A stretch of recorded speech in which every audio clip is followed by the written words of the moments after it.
we're going to get into the breaking news of the week. And that is that the Knicks fired Tom Thibodeau. Didn't even give him a month, Now, man. in his time, 5 seasons, 4 playoff appearances, the 8th best record in the NBA, the 8th most wins in that time, 2 40-win seasons, 2 50-win seasons. And this year, went to the Eastern Conference Finals and was fired after taking the Knicks to their first ECF in 25 years. It has the public saying, what more do you got to do if you're a great coach? I mean, this guy did something that the Knicks haven't seen in forever, and he still got fired. Every coach from 2018 to 2023 that has won Coach of the Year has now been fired. We're talking about Mike Brown, Dwayne Casey, Mike Budenholzer, Tom Thibodeau, Nick Nurse, Frank. I don't think Frank Vogel was Coach of the Year, so I'm not going to name him. But yeah, all those coaches got fired. Coach, right? He was a finals coach, and he got fired from the Lakers as well. So now Tom Thibodeau joins the list. Frank won it with Indiana. Yeah, but I'm saying from 2018 to 2023. Oh, okay. Yeah. So now it leaves us with the question, was it the right decision? Knicks fans, floor is yours, man. Knicks Nation, man. So, face of New York basketball. I said it to Mecca. I apprciate that, boys, more than you know. Holy shit. Beat you. I'll go with Chip. Larry. Sounds like some shit some losers would say. It's actually what winners would say, because, you win. Interesting. Last year? Yeah, it was amazing. You've experienced that as a Knicks fan? Oh, wow. No, I haven't. I don't think many I'll be honest. haven't. I said it after the Knicks blew it in Game 6. I said, shit, man, if this is what being a Knicks fan is, this ain't it. That's the high. No, that's it. That was the high. I was upset for Tibbs because I have said and been in support of Tibbs for being one of the guys to help change the Knicks culture. I think Leon Rose, obviously we look at being at the forefront, and Jalen Brunson. Those are the two main guys that stand out. I go Jalen Brunson, then Leon Rose. But without Leon Rose, there is no Jalen Brunson. So you need to, of course, respect Leon and what he has done to change how we view Knicks basketball. But you can't talk about the future or what the Knicks have accomplished without mentioning what Tom Thibodeau did for them. When Julius Randle goes to the Knicks and you have a young RJ Barrett, somehow, some way you overachieve and you make the playoffs, so much so that you turn Julius Randle into a second-team All-NBA player, comeback, most improved player, amazing team, amazing overachievement, to the point so much so that we're disappointed in them losing to the Atlanta Hawks, who ended up going to the ECF that season. It was the turning point of looking at the Knicks and saying, all right, maybe they're not the same old Knicks. Maybe they're not just the guys that we kind of gloss over. Ironically enough, the year after that, they were kind of disappointing, but they made a mega move that nobody saw coming to be what it would end up being, in getting Jalen Brunson for a 4-year, $100 million contract, unless your name was Joel Moran. That was really the turning point for their franchise. And Thibodeau was obviously great in what he was able to achieve. Get the most out of his guys. You could argue too much he was asking of them to put forth. Now, I say all that to say I want to respect Thibodeau and what he meant to the New York Knicks. However, his lineup decisions were most definitely questionable. Shout out to Shaq's NBA. He put the lineups together just in a lot simpler way for me. So of the possessions that were just of Jalen Brunson and Karl Anthony Towns, they played together on 2,958 possessions. Of those possessions, 2,607 were with Josh Hart. 214 were with Precious and no Josh Hart, which means 28-21 out of 59-58 possessions, Jalen and Kat shared the floor with at least one of Josh Hart and Precious Achiuwa at 95%. And those are two guys that are not benefiting Jalen Brunson and Karl Anthony Towns whatsoever. You could attribute it to two things. Obviously, the team wasn't that deep. There was definitely not that many different lineups that they could throw out there. But then again, you saw in the playoffs when they got into foul trouble and Tibbs' hand was forced in that series versus the Pacers, where they were experimenting with different lineups and they were able to be successful. Some of their best lineups were without Jalen Brunson, were without Karl Anthony Towns, were obviously without Josh Hart, more importantly than not. there was a bit of a roster construction issue, but at the same time, Tibbs did not trust the guys on the bench either. And he didn't do the best of job at maximizing Jalen Brunson and Karl Anthony Towns. I think that you appreciate what he was able to accomplish. He did something that the Knicks haven't been able to do in 25 years. He'll be remembered forever by Knicks fans. He'll go down as one of the best Knicks coaches in their franchise's history. But at the same time, you need to know when it's time to move on. And I respect Leon Rose for acknowledging and realizing that you are not going to reach the mountaintop with Tom Thibodeau as your head coach. And sometimes you need to make the harsh decisions. I think about it because, again, I watched The Last Dance a nauseating amount. Jerry Krause made the tough decision of firing Doug Collins. I'm not saying that Jalen Brunson's Michael Jordan, but that was after that was after an ECF run going against the Detroit Pistons. This was the most success that your team had seen in its franchise at that point in time. And you had to make the tough decision to realize he's good, but he's not great enough. He's not good enough. And they moved on to Phil Jackson. Who knows who's going to be their next head coach, but at a certain point in time, you needed to make the tough decision. Thibodeau's good, but is he great? Is he going to be the guy to get us to the championship, to ultimately win the championship, which is the only reason I was brought here to do? So I can understand where they were coming from, and I'm okay with where they're going. Because up until this point, Leon Rose has done nothing for me to doubt any move that he's made. The last time a team fired their coach after making the conference finals was the Pistons with Rick Carlisle. And then they hired Larry Brown and they won a championship the very year after. There has been, though minimally, moments where this has happened. So this isn't an anomaly. This isn't an outlier, a one-time event. I think this season was a tremendous overachieving headache. That's how I would describe the Knicks season. In the regular season, anybody that covers sports, that covers the NBA, the Knicks were the biggest pretender in the league. They couldn't beat top teams. They looked disappointing every time they played on prime time for the most part. In the first round, all due respect to the Pistons, every single game came down to the wire. Every game, Brunson had to be flawless in the fourth quarter for us to win those games. You can argue, although we won the series, the Pistons outplayed us and they didn't have Jaden Ivey and they didn't have Isaiah Stewart. That, to me, was an underachieving first round victory. I thought we didn't look good in that first round. In the second round, we make 2 comebacks against the Celtics, but they did build up those 20-point leads. Is that a sustainable way to win? Probably not. And then in the Eastern Conference Finals, you play the Pacers and you go down 0-2. You drop the first 2 games at home. The regular season, if I'm splitting up the season that the Knicks had into 4 parts, the regular season, the first round, the second round, and the conference finals, I would say one of those 4 were overachieving, I feel good about moments. The Celtics series. I didn't feel good about the Pistons series. I didn't feel good about the Pacers series. And I didn't feel good about the regular season. So although we made the conference finals and it will be spun in a way that we were 2 wins away from the NBA finals, ultimately our coach didn't put the team in the best position to succeed because all year long, he ran the starters to the ground.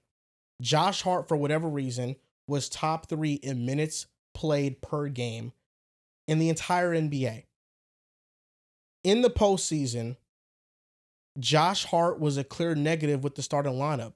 The lineup of Brunson, Mikal, OG, Hart, and Cat played over 2,500 possessions. It was a negative lineup in the regular season and the postseason. They never experimented with a fully spaced out floor. Deuce McBride replacing Hart in the starting lineup, that had a plus 17 net rating. They played under 100 possessions together the entirety of the year. Now there could be different things for that. I'm not going to act like Tom Thibodeau doesn't know what he's doing because maybe he didn't play Deuce McBride because now you have 6'1 Brunson, 6'1 McBride, and Cat a major defensive liability. And although McBride shows effort defensively, he is still small and can get picked on. So maybe Tibbs just thought it wasn't worth it to maximize the offense in that way, in which I would disagree with. Karl Anthony Towns, I don't know if you guys knew this, but he had a lower 3-point attempt rate than Julius Randle this year.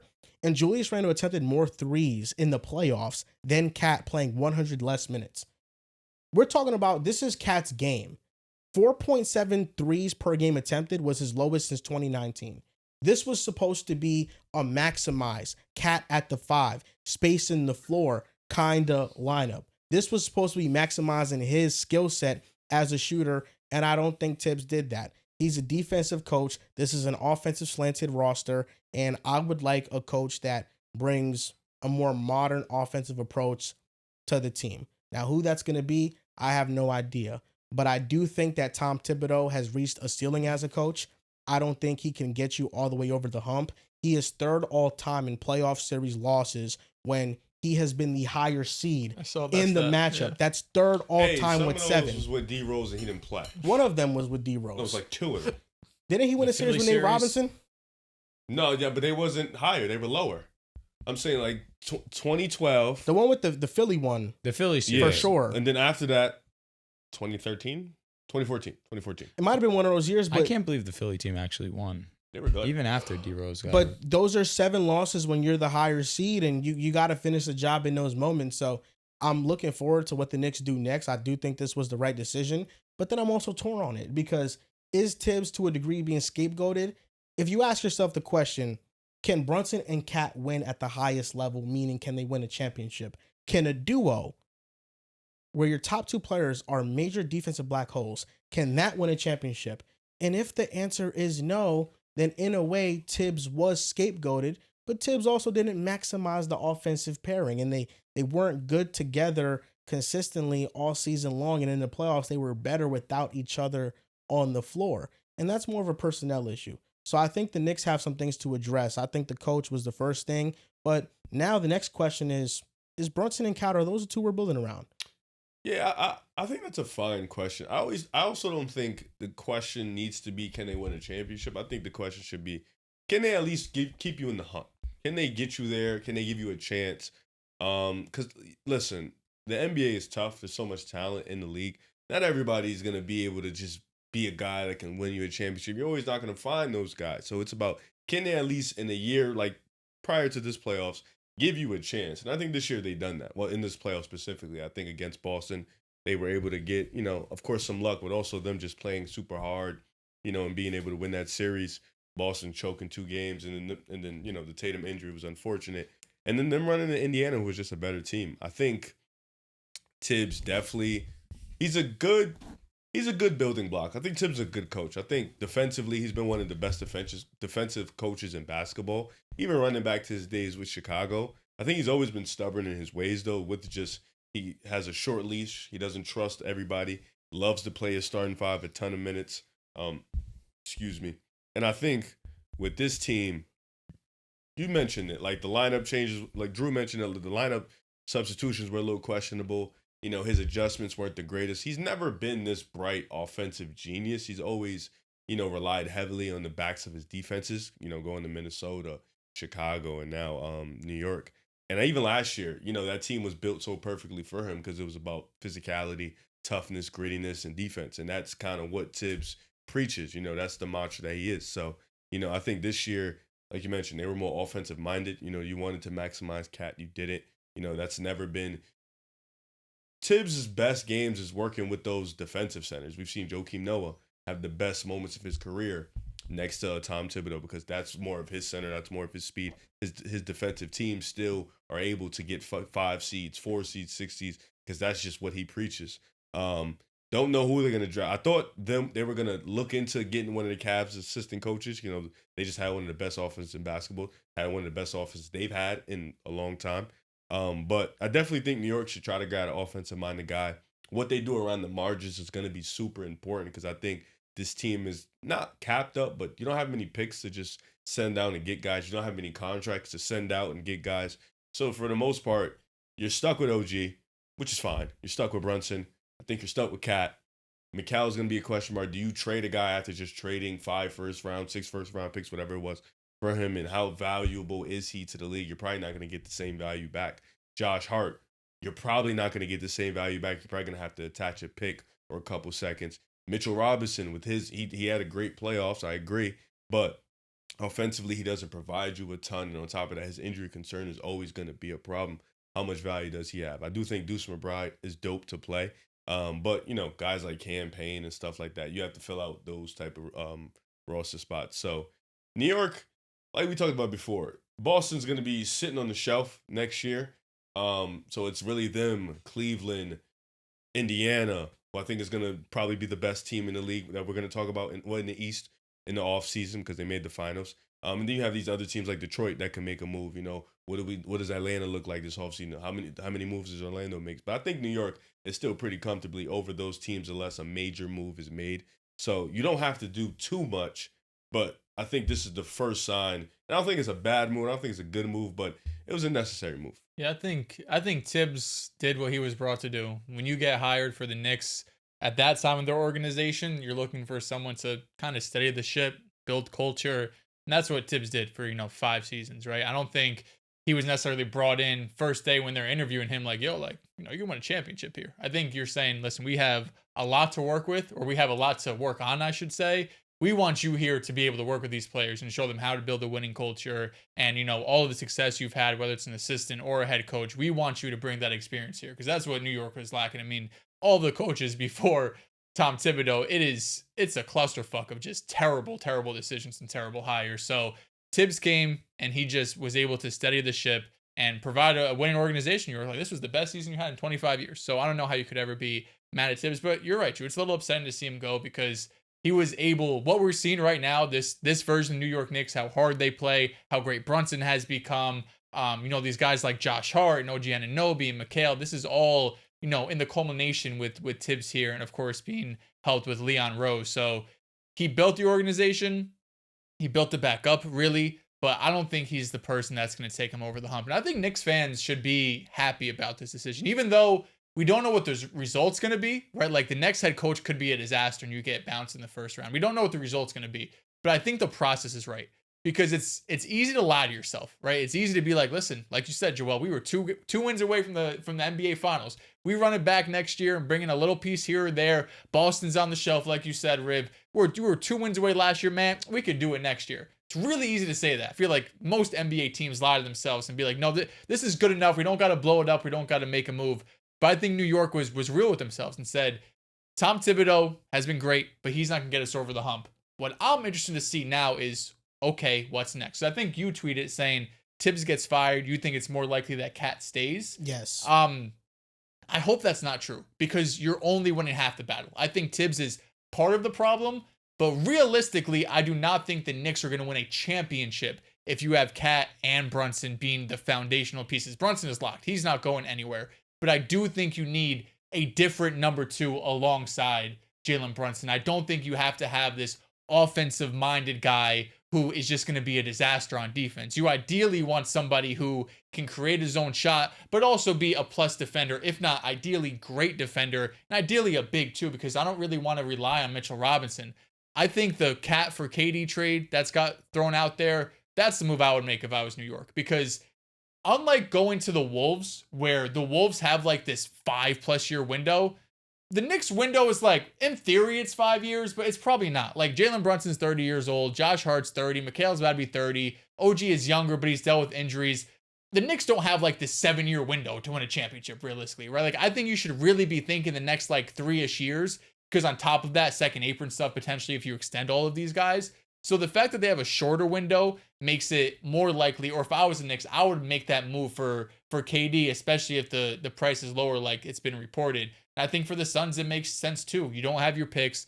Cat's able to go there and still, you compete. Again, a team that's going to lie to themselves. But that's probably the best player you're going to be able to get out of all the potential trade packages. But just to kind of round it up, I think if you're a Knicks fan, this is the right process. I think Leon Rose is making the right decision saying, no, we're not close. We would have went to the finals somehow. We're getting smoked by the Thunder. With respect to the Knicks, I think they get smoked by the Thunder. So you be real. Got to get rid of the coach. Now what they do with the rosters next, because if it's like a couple moves around the edges, to me, that's not enough. I think you really have to make one big move to this roster for it to be a legit contender.